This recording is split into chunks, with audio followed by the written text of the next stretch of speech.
She heard the words through a crack in the kitchen door, the way she had always heard the worst news in her life, standing in a shadow, holding her breath, praying she had misunderstood. She had not misunderstood. "The Duke of Harwick," the stranger's voice said, smooth and practiced as polished leather, "is prepared to offer a sum considerable enough to settle every debt your family holds. The estate, the creditors, the physician's bills, all of it, gone. In exchange for one thing." Clara Weston pressed her back against the cold stone wall of the hallway and did not breathe. "My daughter," her father said. Not a question, not an objection. An acknowledgement, the way a merchant acknowledges the price of grain before agreeing to sell. "Your eldest daughter?" "Yes." Clara was 23 years old. She had spent the last 2 of those years keeping this house alive with little more than ingenuity and stubbornness. She had stretched a single chicken across 4 dinners. She had mended her brother's coat so many times the original fabric was more ghost than cloth. She had smiled at the village apothecary when he asked with increasing firmness when the Weston family intended to settle their account. She had never once cried about any of it. She was crying now, not loudly. Clara had never been the sort of woman who cried loudly. The tears came silently, sliding down her face in the particular way of grief that is nowhere to go, hot at her eyes, cold by the time they reached her jaw. She pressed her knuckle against her mouth and listened. If you're already feeling Clara's world pressing in around you, I'd love to know where in the world you're listening from. Drop it in the comments below. And if stories like this one move you, please subscribe. Every single one of you makes it possible to keep telling them. "How much?" her father asked, and Clara hated him a little for how quickly the question came. The solicitor's answer was delivered with the quiet confidence of a man accustomed to transactions that involved human lives. The number he named was so large it seemed to belong to a different language entirely. Clara had never heard it spoken aloud in reference to her family. She had never heard it spoken aloud at all. "Half before the ceremony," the solicitor continued, "half after. Additionally, if the Duke is prepared to cover all outstanding debts and provide a monthly allowance for the household going forward." "And your employer," her father said, lowering his voice as if Clara could not hear him, as if she had not always heard everything from this hallway. "What does he expect from my daughter in return?" A pause, the particular pause of a man choosing his words. "The Duke is not a well man, Mr. Weston. His physicians have given him 6 months, perhaps less. He requires a wife before he passes, for reasons that are his own to share. Your daughter would be widowed inside the year.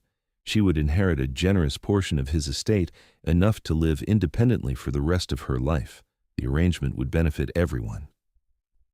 6 months, her father repeated, and Clara could hear the calculation in it, the mental arithmetic of a desperate man tallying what he stood to gain. She did not wait to hear his answer. She already knew what it would be. Clara Weston had not always lived like this. There had been a time, brief and bright as a match flame, when the Weston household was merely modest rather than drowning.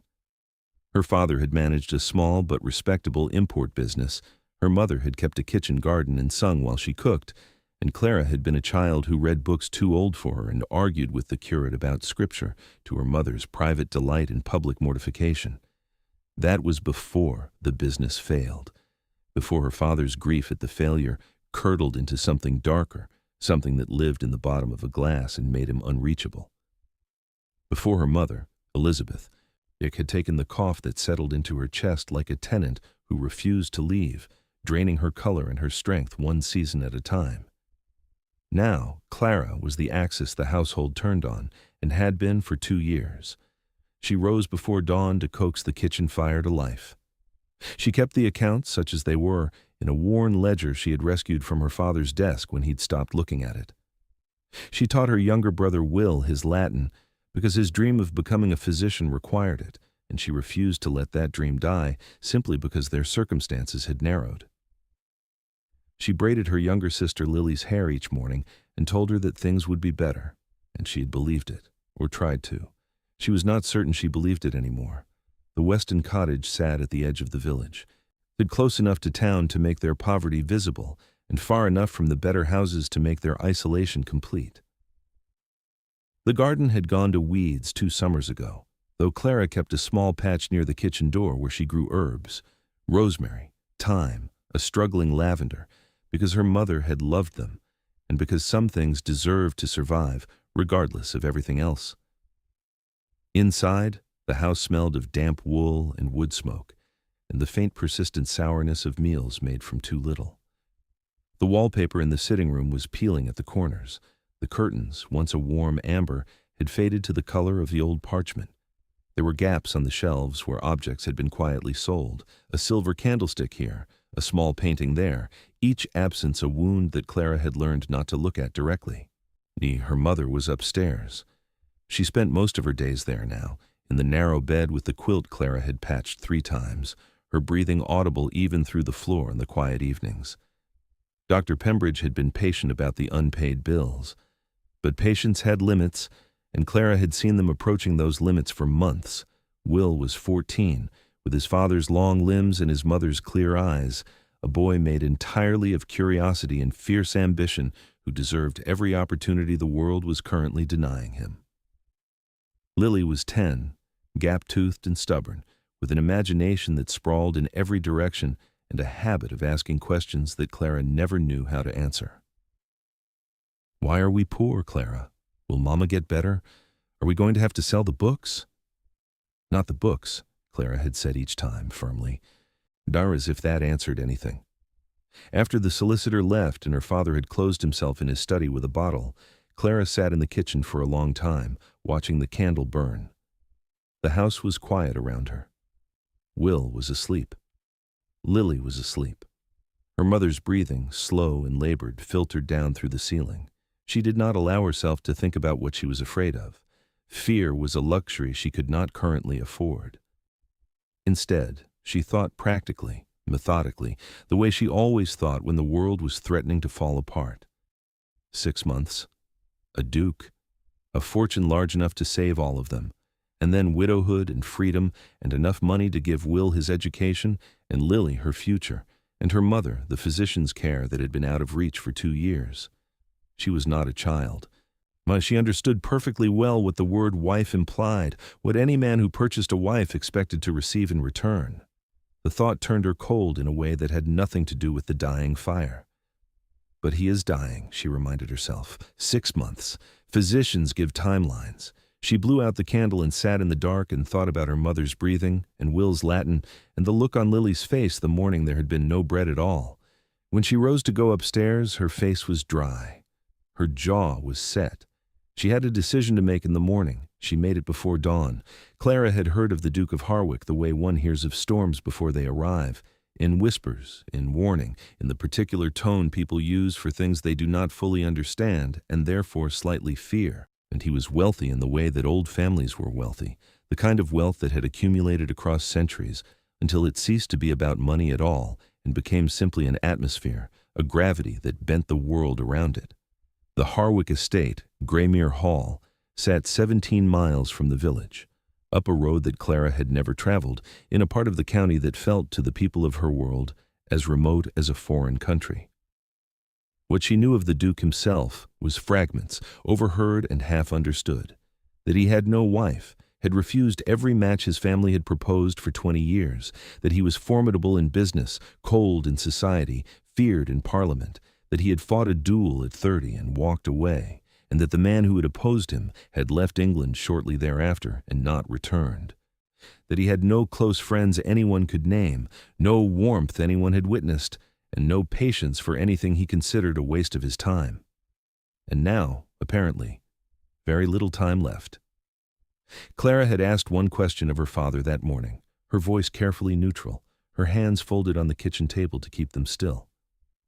"Before I agree to anything, I want to meet him." Her father had blinked, visibly startled, as if the furniture had spoken. Then he had laughed, short and humorless, and told her that she was not in a position to make demands. Clara had looked at him steadily. "If I am to agree to this, I will meet the man first. That is not a demand. That is the only condition I am placing on my compliance, and I think you know that without my compliance there is no agreement." Something shifted in her father's face. Not respect exactly. Something more like the recognition that he had perhaps underestimated her, and that it was too late to correct it. He sent word to the solicitor that afternoon. The meeting was arranged for the following Thursday at Graymere Hall.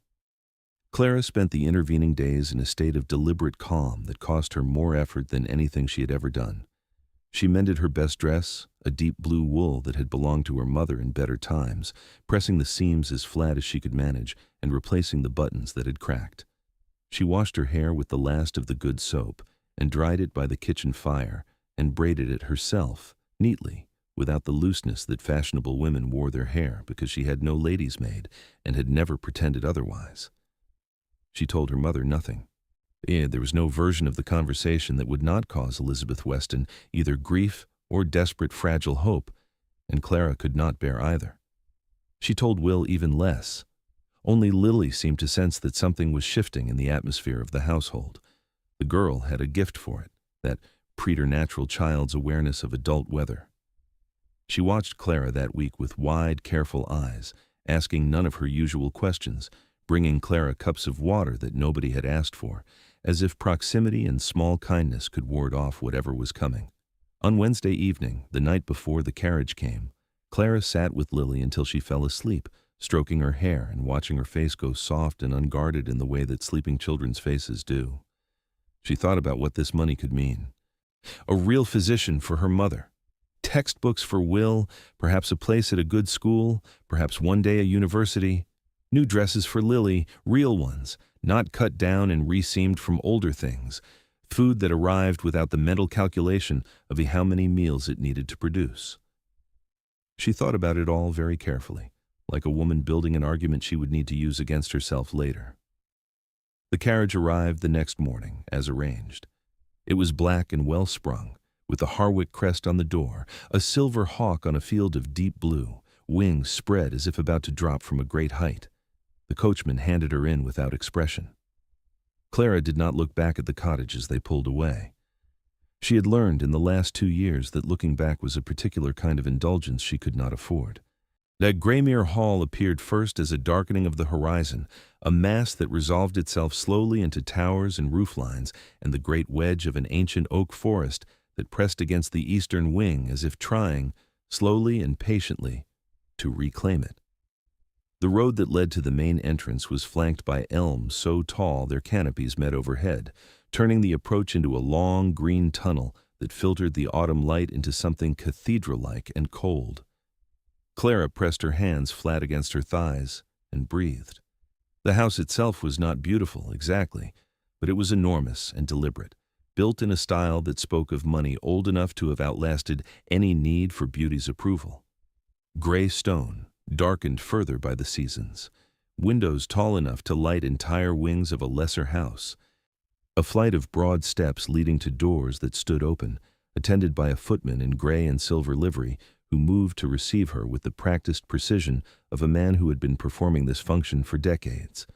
A housekeeper, iron-backed and unreadable, led her through an entrance hall where portraits watched from every wall, and from each painted face came the same impression, power worn so long it had become indistinguishable from the person who carried it.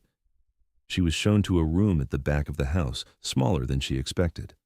A library, though library seemed inadequate for a room that contained more books than Clara had seen in her entire life, floor to ceiling on every wall, a rolling ladder for the highest shelves, a fire burning low in a grate of dark iron.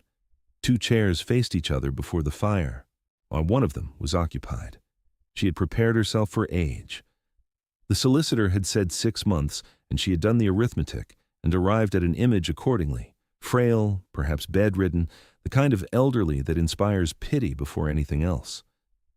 She had not prepared for Edmund Ashford, Duke of Harwick. He was not the ancient she had imagined. He was perhaps 55, and illness had clearly reduced him, the skin of his face too tight over the bones beneath, a slight tremor in one hand that he stilled deliberately when he saw her looking, a pallor that no amount of firelight could warm. But there was nothing reduced about his eyes. Dark gray, direct, sharp as the hawk on his crest, and they settled on Clara, with an attention so immediate and complete that she felt for one unsteady moment as if she had walked into a room she had been expected in for a long time. He rose when she entered, slowly but fully, with a courtesy that surprised her. "Miss Weston." His voice was low and unhurried. Whatever illness was consuming him had not yet reached his voice. "Your Grace." She moved to the empty chair and sat before he could offer it, because she had learned that accepting help invited a particular kind of power dynamic she could not afford today. Something moved in his expression. Not quite amusement. Something more restrained than that. "I expect," he said, settling back into his chair with the careful deliberateness of a man who had recently learned the cost of careless movement, "that you have questions." "Several," Clara said. Then, ask them." He said it without the particular patronizing patience that men of his position typically deployed with women they considered beneath them. He said it the way one engineer says it to another before examining the same set of drawings. Clara felt something shift slightly in the rigid architecture of her fear. "Why me?" she asked. "Out of every woman in England who needs money, why me specifically?" The Duke was quiet for a moment. The fire crackled between them. "Because my solicitor investigated 12 families in circumstances similar to yours," he said. "And in each case, the daughter he observed was either too young, too fragile, or too obviously frightened to be useful to me. You," he continued, his gray eyes steady, "have been running your household's accounts for 2 years. You negotiated your father's most recent debt extension yourself, because he was not capable of doing it. You have been the functioning adult in that house since your mother fell ill, and you have done it without apparent complaint and without losing either your composure or your judgment." Clara said nothing. She was aware of a complex and uncomfortable warmth that had nothing to do with the fire, the specific unfamiliar sensation of being seen accurately. "I do not need a decorative wife," the Duke said. "I have 6 months, perhaps less. I need someone capable of understanding what I am attempting to accomplish before I die and of continuing it after. I need someone with intelligence, steadiness, and the willingness to learn." He paused. "I also need someone whose family requires this enough that they will not be frightened away by the less comfortable realities of the arrangement." "And the less comfortable realities," Clara said carefully, "are what precisely?" "That I am dying and the process is not dignified. That my household contains people who will not welcome you and will not make your position easy. That what I am trying to accomplish before my death is complicated and will require your full attention and your full cooperation." He studied her. "And that I will ask nothing of you that a man of honor would be ashamed to ask." The last sentence was said quietly, but with a precision that left no room for misunderstanding. Clara absorbed this. She looked at her hands, folded in her lap, and thought about her mother's breathing and Will's Latin and Lily's face. Then she looked up. "I have conditions," she said. The Duke regarded her without expression. Then, very slightly, the corner of his mouth shifted. "Of course you do," he said. "Tell me what they are." Her conditions were 3. The first, that the money allocated for her brother's education and her mother's medical care be held in a separate trust, legally protected, accessible to neither her father nor any creditor, now or in the future. The second, that she be given 1 full week at Greymere Hall before the wedding, to learn the house and understand what would be expected of her before she committed herself irrevocably to it. The third, that the marriage be a matter of public record, witnessed properly, contracted cleanly, with no ambiguity that could later be used to dispute her standing or her inheritance. But she laid them out in the same order she had rehearsed them in the carriage, her voice even, her eyes on his face. The Duke listened without interrupting. When she finished, he said nothing for a moment. The fire settled between them with a soft collapse of embers. "The first condition," he said, "is not only reasonable, it is what I intended regardless. My solicitor will draw up the trust documents this week." He paused. "The second is also acceptable, though I will tell you plainly that the week will not be comfortable. This house has people in it who will not be glad to see you arrive." His eyes held hers. "The third condition tells me that you have thought about what could go wrong after I am gone, and that you are protecting yourself against it. That is exactly the kind of thinking I need from you." He extended his hand across the small space between the chairs. "We have an agreement, Miss Weston." Clara looked at his hand. The slight tremor was there again, visible now that the firelight caught it. The hand of a man who had held enormous power his entire life and was watching it leave him by degrees, and who had chosen, in the face of that, to do something deliberate with what remained. She took it. His grip was firm, brief, and entirely correct. "We have an agreement, Your Grace." She arrived at Graymere Hall 7 days later with a trunk that embarrassed her in the way poverty embarrasses, not from shame exactly, but from the blunt visibility of it, one small case in the entrance hall of a house that could have swallowed her family's cottage and barely noticed. Why, the housekeeper, whose name was Mrs. Alderton, received her with the particular careful blankness of a woman who had formed her opinion and was professional enough not to display it openly. A young maid named Bess was assigned to her, a girl of 17 with quick eyes, and the nervous energy of someone who had been told this appointment mattered without being told exactly why. Clara's rooms were in the east wing, a bedroom, a sitting room, a small writing desk by a window that looked out over the kitchen gardens, and beyond them, the dark line of the oak forest pressing against the estate's eastern boundary. The rooms were well appointed and entirely impersonal, as if the house was being polite to a guest it had not chosen. She unpacked her own trunk. She did not require Bess's help for that. Minus she had been unpacking and repacking the circumstances of her life without assistance, for long enough that she saw no reason to pretend otherwise now. On her first evening, she was shown to the dining room. There were 4 of them at the table. The Duke sat at its head, composed and formal, in the way of a man who had dressed for dinner every night of his adult life, regardless of whether he felt like it. To his right, a man of perhaps 35 with sandy hair and a pleasant face that was currently arranged into an expression of studied neutrality. This was Mr. James Caldwell, the Duke's private secretary, who managed the estate's daily business. Across from him sat a woman of about 50 with sharp features and carefully dressed silver hair, the Duke's widowed sister, Lady Forsyth, who had maintained a suite of rooms at Graymere Hall for the past decade with the comfortable permanence of a person who considers herself indispensable. And there, at the foot of the table, half turned in his chair, as if he had not quite decided whether to stay, was a young man of about 28, dark-haired, lean, with the Duke's gray eyes set in a face that was currently performing the specific, studied expression of a person who resents your presence and intends for you to know it without being able to accuse them of anything specific. This was Mr. Thomas Ashford, the Duke's nephew, his closest living relative, and, until very recently, the person most likely to inherit the majority of what the Duke left behind. Clara understood, before he had spoken a word to her, exactly what she represented to Thomas Ashford. She was the variable that had arrived uninvited in an equation he had believed was already solved. "Miss Weston." The Duke indicated the empty chair to his left. "Please sit." Lady Forsyth smiled with her mouth. "How lovely that you could join us, Miss Weston. Edmund tells us so little one is always delighted by surprises."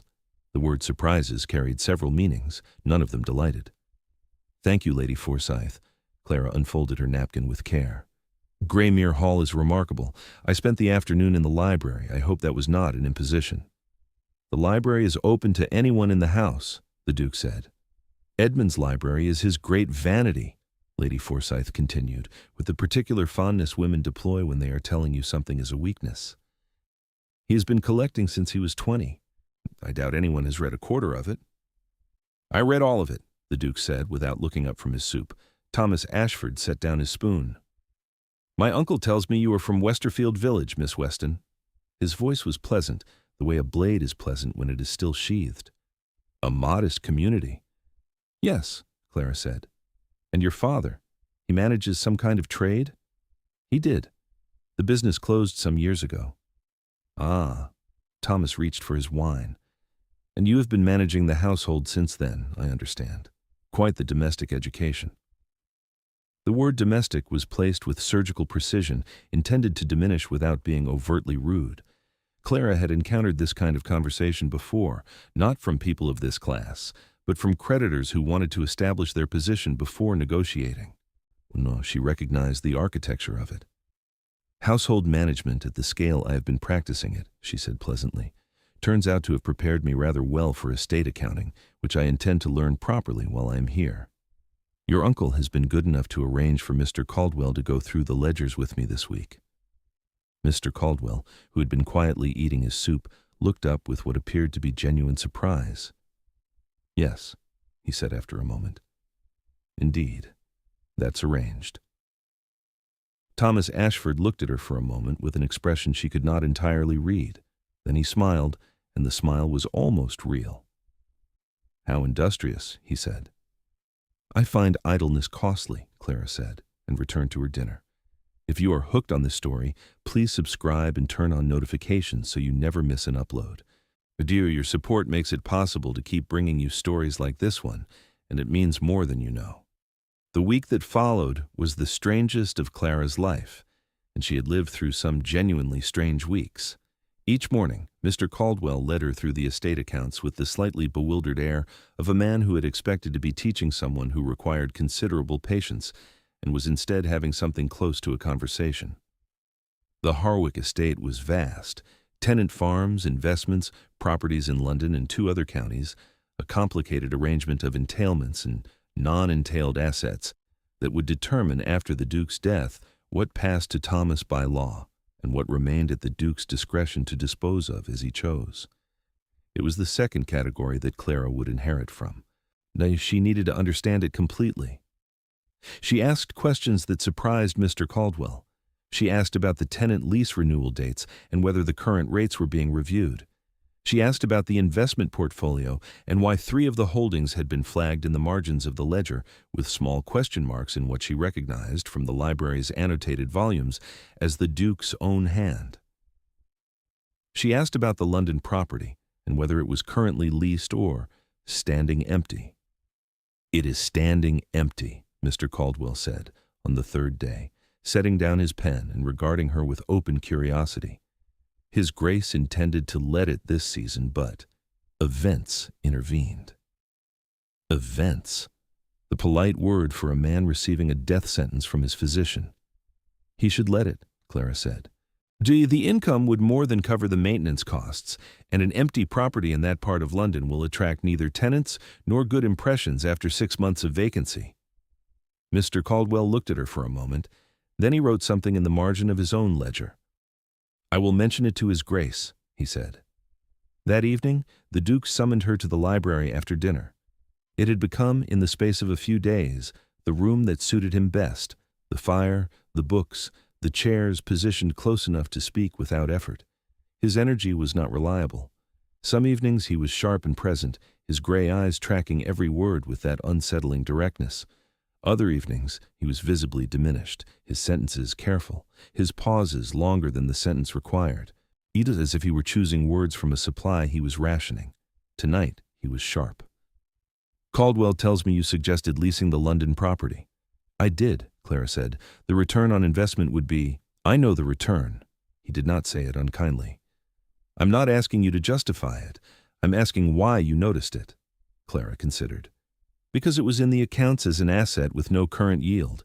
Any asset generating no yield in this climate is a quiet problem waiting to become a loud one." He looked at her with the particular quality of attention she was beginning to recognize, not the attention of a man assessing a subordinate, but the attention of a man who has found something he did not expect in a place he had not thought to look. "Caldwell has been with me for 12 years, the Duke said. "He is loyal, efficient, and thorough. He's not mentioned the London property to me in 8 months. Perhaps he did not want to trouble you." "Perhaps?" The Duke was quiet for a moment. The fire was low, the room shadowed at its edges. "Or perhaps people in this house have become so accustomed to managing around my illness that they have stopped managing properly." He said it without self-pity, with the same dry precision he applied to everything. "That is the problem with dying, Miss Weston. It makes everyone around you very careful, and careful is sometimes another word for useless." Clara found, to her mild surprise, that she nearly smiled. "Then it is fortunate," she said, "that I have not yet learned to be careful around you." He looked at her. Something shifted in the gray eyes. Not warmth exactly, but the thing that lives next to warmth. It is the thing that comes before it. "No," he said quietly. "It is." They sat in silence for a moment, the comfortable kind that Clara had not expected to find in this house. Outside, the October wind pressed against the library windows, and the fire hissed softly, and somewhere in the wing above them, a door closed. "Tell me about your brother," the Duke said. Clara looked up, surprised. "Will. He's 14. You said he wants to be a physician." "Yes," she said after a moment. "He has since he was 9. He reads everything he can get hold of, which is not as much as he needs, but he retains all of it. He argues with his own conclusions, and then defends them to himself, and then argues again. He is—" She stopped. She had not spoken about Will like this to anyone. There had never been anyone to speak to. "He is extraordinary," she said, no more quietly. "If he gets the education he deserves, there is nothing he won't be able to do." The Duke said nothing for a moment. "I had a brother," he said, not as if he were offering information, but as if the sentence had arrived before he could decide whether to say it. "He died when I was 19. Fever." He looked at the fire. He was the one who should have had the title. He was made for it. Charming, easy in the world, people gathered around him naturally. A pause. "I was not made for it. I simply ended up with it." The fire crackled. Clara said nothing because there was nothing that needed saying, and she understood instinctively that the Duke was not a man who wanted his silences filled for the sake of comfort. After a moment he said, "I will ensure Will's school is the best available, not merely adequate. Not the best." Clara felt something press hard at the back of her throat. She managed just to keep her face still. "Thank you," she said. "It is part of the arrangement." "I know. Thank you anyway." He looked at her, and for just a moment, the careful architecture of his composure was entirely visible. Not its substance, but its structure, the deliberateness of it, the effort it had always required. As if he had been holding something at arm's length for so long that the holding had become the thing, and he had almost forgotten what he was holding. Then he looked back at the fire, and the moment closed. "You should sleep," he said. "Caldwell has the investment records for you tomorrow morning, and they are considerably less coherent than the ledgers." Clara rose. She moved toward the door and then stopped, her hand on the frame, and turned back. "Your Grace." He looked up. "The brother who should have had the title," she said carefully. "I think you are wrong about yourself. I think you are precisely made for what you are, and I think the fact that it cost you something does not make it less true."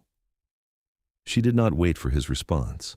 She went to bed and lay awake for a long time in the unfamiliar room, listening to the October wind and thinking about gray eyes by firelight. The wedding was small and correct and nothing like the ceremony Clara had imagined as a girl, in the distant, unexamined way of girls who assume a wedding will eventually happen and cannot quite picture what it will look like. There was the local rector, Mr. Hale, steady and kind. There was Mrs. Alderton and 2 footmen as witnesses. There was Mr. Caldwell, who stood very straight and looked at the middle distance. There was Lady Forsyth, who had spent the preceding days cycling through various stages of objection and had arrived at the ceremony in a state of frozen dignity, which was the closest she could manage to acceptance. There was Thomas Ashford, who stood at the back of the chapel with his arms folded and his face carefully empty. And there was the Duke, in a dark coat that his valet had clearly pressed with military precision, standing at the altar with the particular stillness of a man who has made a decision and is done second-guessing it. Clara wore the blue dress she had pressed at home. She had no veil.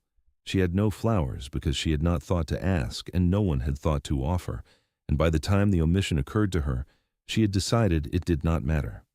The Duke looked at her when she entered the chapel, a long, direct look, and then he looked at the rector, and the ceremony proceeded. When he placed the ring on her finger, plain gold, understated, the kind of ring that made no announcement, his hands were steady. She noticed that. She thought it had cost him something. Afterward, in the entrance hall, while the small party dispersed for a quiet luncheon that no one could quite manage to call a celebration, Thomas Ashford came to stand beside her. "Well," he said, with the exhausted candor of a man who has given up performing pleasantness, "you have done it." "I have done it," Clara agreed. He looked at her for a long moment. In his gray eyes, so like the Duke's, she noticed again, there was something beyond the hostility of the preceding week. something that looked almost like conflict.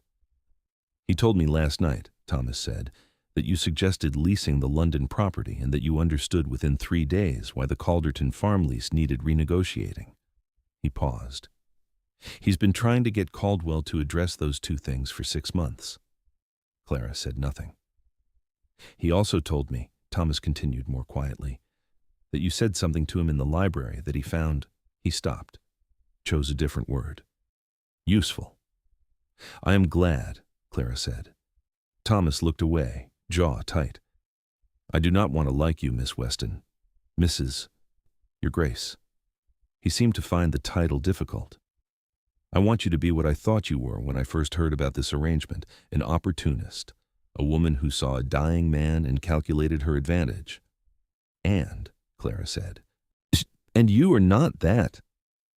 He said it as if it were an accusation, as if being something other than what he had expected was a further imposition. "Which makes this considerably more complicated." Clara looked at him. This young man who had believed himself the nearest thing to a son in this house, who had organized his future around an inheritance that was now being partially redirected by a woman he had never asked to exist. "Your uncle is dying," she said quietly. "Not the money, not the estate. Him. He has 6 months, and he knows it, and he is spending them trying to put things in order. I intend to help him do that, not to replace anything that is yours, not to take anything that does not belong to the arrangement I agreed to." She paused. "That's all I'm here for." Thomas Ashford looked at her for a long time. Then, stiffly, as if it cost him something, he nodded. It was not friendship. It was barely civility. But it was the beginning of something less hostile, and Clara recognized it for what it was. The weeks after the wedding settled into a rhythm that was, in its strange way, the most purposeful Clara had ever lived. Mornings with Caldwell, learning the estate piece by piece, asking questions that were answered with increasing respect and decreasing surprise. Afternoons often with the Duke, walking when he was well enough, short circuits of the kitchen gardens or the nearer grounds, the kind of walking that is not exercise but simply motion, the body doing something so the mind can rest. Evenings in the library, which had become their particular territory, the place where the formal architecture of their arrangement softened without disappearing. She'd written to her mother twice. Elizabeth had written back in a hand that trembled, but whose words were clear and warm. The physician had been. The new medication was helping.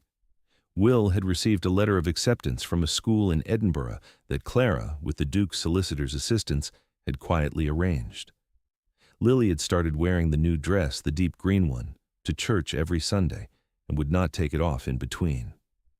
Clara read these letters alone, in her sitting room, in the early mornings before the household woke. She allowed herself to feel, in those quiet minutes, everything she kept careful and contained the rest of the time. The relief that was so large, it felt like a different emotion entirely. The gratitude, the grief, still present for the life she had set aside in order to make this one possible. And something else, too. Something she had not planned for and did not entirely know what to do with. She had not expected to find the Duke interesting. She had not expected his mind, the range of it, the irreverence of it when he forgot to be formal, the way he could move from estate management to natural philosophy to the economics of the wool trade in a single conversation, and bring equal seriousness to all three. She had not expected his silences to feel like company rather than absence. She had not expected the particular pleasure of a morning when he was well, when the gray eyes were sharp and the dry humor surfaced, when they sat over the accounts and argued, genuinely argued point and counterpoint about the best approach to renegotiating the Calderton lease. She had not expected, when she woke in the night to the sound of the oak forest moving in the wind, to find herself thinking about him. It was in the 5th week after the wedding that the first sign of trouble arrived. It came in the form of a visitor, unannounced, who appeared at Graymere Hall on a cold November morning while the Duke was resting and Clara was in the library working through a particularly dense section of the investment records. Lady Forsyth brought the visitor in herself, which told Clara something. The housekeeper would normally have managed any arrival. That the Duke's sister had taken this task upon herself meant she had wanted to be present for the introduction. The visitor was a woman of about Clara's age, perhaps a year or two older. Beautiful in the particular way of women who have always been told they are beautiful, but the beauty worn like a statement rather than simply inhabited. Dark hair, pale skin, dressed in traveling clothes of obvious expense. She looked at Clara in the library doorway with a smile that was perfectly formed and entirely hollow. "Your Grace," Lady Forsyth said with careful emphasis, "may I present Miss Arabella Grosvenor? She has come to pay her respects." Arabella Grosvenor looked around the library, at the open ledgers on the desk, at the annotated margins, at the general evidence of occupation and purpose, and her smile did not waver. "What a warm welcome you have made for yourself," she said pleasantly. "How very efficient." Clara set down her pen. "Miss Grosvenor, I was not aware the Duke was expecting a visitor." "Oh, Edmund and I are old friends, but he would not expect me to stand on ceremony." She moved into the room as if she had done so many times before, trailing her gloved fingers along the edge of a shelf. "We grew up in neighboring estates. My mother and his were intimate. I've known him since I was 12 years old." Clara had been in rooms where the air was being engineered before. She recognized the process, the strategic information delivered in the tone of pleasantry, the slow establishment of a history she could not share. She absorbed all of it and kept her face pleasant and open. "Then you will know better than most how to keep him company," she said. "He is resting at present, but I will ask Mrs. Alderton to let him know you have called." Arabella Grosvenor turned from the bookshelf and looked at her with eyes that were calculating behind their warmth. "Of course," she said, "though there is no rush. I intend to stay a few days." She glanced at Lady Forsyth. Margaret mentioned the East guest suite was available. Clara looked at Lady Forsyth, who looked back at her with the specific satisfaction of a woman who has placed a piece on the board and is waiting to see what the other player does. "I will speak to Mrs. Alderton," Clara said. She kept her voice exactly even. She kept her hands still. She returned to the ledger as if the interruption had been no more significant than a change in the weather. But later that evening, when she went to find the Duke, to tell him about Miss Grosvenor before he heard it some other way, because she had already decided she would always be the one to tell him things directly, she found Thomas Ashford in the corridor outside the library door. And he had clearly been waiting. "You know who she is," he said without preamble. "Lady Forsyth's friend, apparently," Clara said. "An old acquaintance of the Duke's." Thomas's jaw was tight. "She's not simply an old acquaintance, they were—" He stopped, started again. 3 years ago, before he was ill, before he knew he was ill, there was an understanding. Nothing formal, nothing announced. But everyone who knew this house understood that Arabella Grosvenor was the one person Edmund had allowed himself to. He stopped again. "To what?" Clara said quietly. Thomas looked at her, and his gray eyes held something she recognized, with a slow, cold settling in her chest, as pity. "To care about," he said. She was the one person he had allowed himself to care about, and when his physician told him he was dying, he ended it. He told her he would not bind her to grief. He sent her away. He paused. "My aunt has been writing to her for weeks. I found the letters." Clara stood in the corridor for a moment. The cold November air moved through the house from somewhere, a window left open, the gap under a door. She felt it against her face. She thought about the library, the evenings, the something else she had not been able to name. She thought about the ring on her finger. "And your aunt believes," she said carefully, "that Miss Grosvenor's arrival will—" "What exactly? Demonstrate to the Duke that his arrangement with me was a mistake?" "My aunt believes," Thomas said with grim honesty, "that if Edmund sees Arabella again, he will find a way to dissolve the marriage and make her his wife instead. She believes he has loved Arabella for 20 years and that you are simply a practical solution that arrived before sentiment could." He looked at her steadily. "And she may not be wrong." Clara absorbed this. She looked at the library door. Behind it, the fire would be low. His chair would be angled toward the warmth. He would be reading, or pretending to read, the way he did on evenings when the pain was worse than he admitted. She thought about gray eyes by firelight, about Will's letter from Edinburgh, about a dying man who had sat across from her in a cold room and said, "I need someone who will not be frightened away." She thought about the ring on her finger and what it was and what it was not. "Thank you for telling me," she said to Thomas, and went to knock on the library door. He called for her to enter, and she went in. And she sat across from him in the chair that had become, in 5 weeks, her chair, and she said, "Miss Arabella Grosvenor has arrived. She intends to stay several days. I thought you should hear it from me." The Duke looked at her. In the silence that followed, Clara read his face as carefully as she had ever read a ledger, and what she found there was something she had not expected and did not know what to do with and could not afford to look at directly. Not relief that Arabella had come, the opposite of that. He looked at Clara and then away, and the muscle in his jaw worked once before he stilled it. "She should not have come," he said very quietly. "Your sister wrote to her," Clara said, neutral, factual. "I know." The word came out like something that had been held and compressed for a long time. He set down the book he had been pretending to read. Clara. Her name, not her title, not Miss Weston. It was the first time. "I need you to understand something." "You don't," she said. Her voice was steady. She was proud of it. "You don't owe me an explanation for your history. The arrangement between us is what it is, and it is enough, and I will not—" "I ended it," he said. "I ended what was between Arabella and myself when I learned I was ill, because I would not ask anyone to watch this. I would not ask her or anyone." His voice was controlled, precise, and entirely raw beneath the precision. "I wrote her a letter, and I did not hear from her again, and I had made my peace with that. And then I made a different arrangement which I do not regret." He paused. "I want to be clear about that.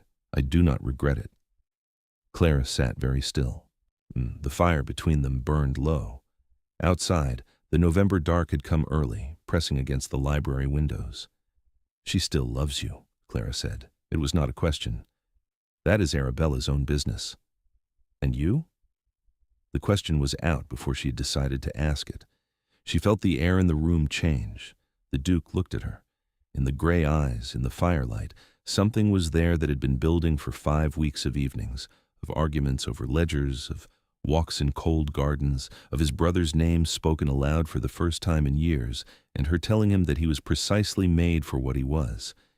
He said nothing, but his silence was not the silence of a man with nothing to say.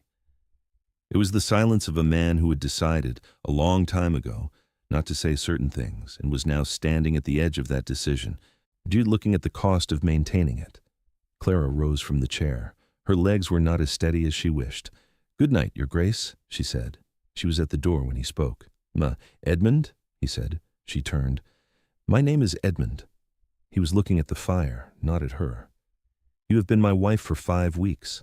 I think you have earned the use of my name." Clara stood in the doorway for a moment. "Good night, Edmund," she said softly. She closed the door behind her and stood in the corridor, her hand still on the handle, the cold air moving through the hall, her heart doing something entirely contrary to everything she had planned. In the morning, Arabella Grosvenor came down to breakfast in a gown the color of early spring, luminous and perfectly fitted, and smiled at Clara across the table with her beautiful hollow smile. And Clara smiled back, and passed the bread, and thought about what she was going to do. Because something was threatening the arrangement she had made. Not just the legal arrangement, not just her inheritance, not just her family's future. Something she had not planned for was threatening. And Clara Weston, who had kept a family alive on ingenuity and stubbornness, who had negotiated her own terms into a dying duke's proposal, who had made a decision before dawn on a morning that felt like the end of everything and had refused to let it be. Clara was not going to let it be taken from her without a fight, even if what she was fighting for was more than she had named to herself yet. Clara did not sleep that night. She lay in the East Wing bedroom and listened to the oak forest move in the November dark, and thought about the ring on her finger and the library firelight and the way he had said her name like a word he had been saving. She rose before dawn and went to the kitchen garden. The frost was hard on the ground, her breath clouding in the cold air, the rosemary still alive against the wall. She pressed her fingers into it as she passed and brought the scent up, sharp and clean, the smell of survival. She heard boots on the stone path behind her. Edmund was already dressed, his coat buttoned, a scarf at his throat. He walked toward her with the deliberateness of a man who had made a decision before the sun came up and did not intend to unmake it. "You were not at dinner," he said. "I had a headache." Clara. The weight of her name. "Now, I am not going to pretend I do not know what last night was. That is not the arrangement I want with you." The cold morning pressed in around them. "Arabella Grosvenor arriving in this house changes nothing for me," he said. "Nothing about what I feel in that library with you. Nothing about the fact that these 5 weeks have been more than the arrangement required, more than I had any right to expect." He held her gaze. "I am telling you this not because I expect anything in return. I am telling you because you deserve the truth before you spend another night with a headache that is not a headache." Clara looked at him steadily. "You ended it with Arabella because you were dying. You did not want her to grieve you, and you do not want that for me either." "You know me rather well," he said quietly. "For 5 weeks. I pay attention." She took a breath. "Edmund, I came here because my family was drowning and you offered a rope. That is true, and I will never pretend otherwise. But I am still here every morning by choice in every way that matters, not because of the arrangement, because of you specifically, and whatever time you have left, I am not asking to be protected from it. I am asking you not to treat me like something fragile that needs to be sent away for its own good." The silence afterward had a shape. Slowly, with the care of a man making a choice that could not be unmade, Edmund reached out and took her hand. "I have not told anyone in a very long time," he said, "that I was glad they existed." His fingers tightened around hers. "I'm glad you exist. I have been glad since the 3rd day. When I heard you had asked Caldwell about the London property, and understood for the first time in months that someone in this house was paying attention." Clara looked at him in the frost-pale morning, at the rosemary alive and sharp behind him, and felt the thing between them settle into her chest like something that had found the place it was always meant to be. "Then that is the truth between us," she said. He raised her hand and pressed his mouth to her knuckles and looked at her over it with those gray eyes. They walked back to the house together, his arm through hers, the frost retreating before them along the path. Arabella Grosvenor departed that same afternoon. She came to the library before her carriage was called, stood in the doorway in her traveling clothes, and looked at the open ledgers on Clara's desk. "He told me this morning that he is happy," she said. "He has not told me that in 3 years." A pause. "Take care of him." "I intend to," Clara said. Arabella nodded once and left, and the sound of her carriage on the gravel faded into the gray afternoon. Winter came to Graymere Hall, and with it a quiet that was not emptiness but fullness. Long evenings in the library, slow walks in the frost, mornings with bread and tea and the newspaper, and Clara disagreeing with his opinions before he could voice them. He loved her for that, he told her one evening. She told him she was not going to apologize for being right. He smiled with his entire face, which she had learned was rare, and which she intended never to take for granted.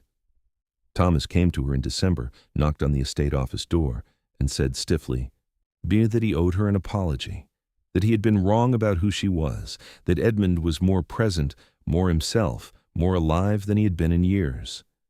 "Welcome to the family," he said, properly this time.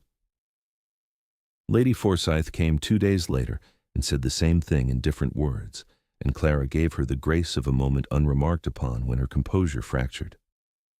Edmund died on a morning in late April, when the garden was finally fully alive. Clara had been beside him all that final week. He was, at the end, entirely at peace, the stillness of a man who had closed what needed closing and who had been loved, truly loved, in his final year. At the will reading, Thornton read a personal note aloud at Clara's request, because she wanted the people of this house to hear it. Edmund's voice came back into the library where it belonged. She arrived with 1 small trunk and 3 conditions, Thornton read, and turned out to be the most capable person in this house within a week. She argued with me about the Calderton lease and was entirely correct. I knew by the 3rd evening that what I had arranged for practical reasons had become something of an entirely different order. I do not use the word love easily. I use it here precisely as a fact I am certain of. I love her. She knows this. I want the rest of you to know it too. The library was very still. Thomas cleared his throat. Lady Forsyth pressed her handkerchief to her mouth. "What will you do now?" Thomas asked afterward from Edmund's chair. Clara looked around the library, the books floor to ceiling, the fire low in the grate. The annotated margins she knew by heart, in the hand she would know from across any room. "I am going to stay," she said. "There is still work to be done."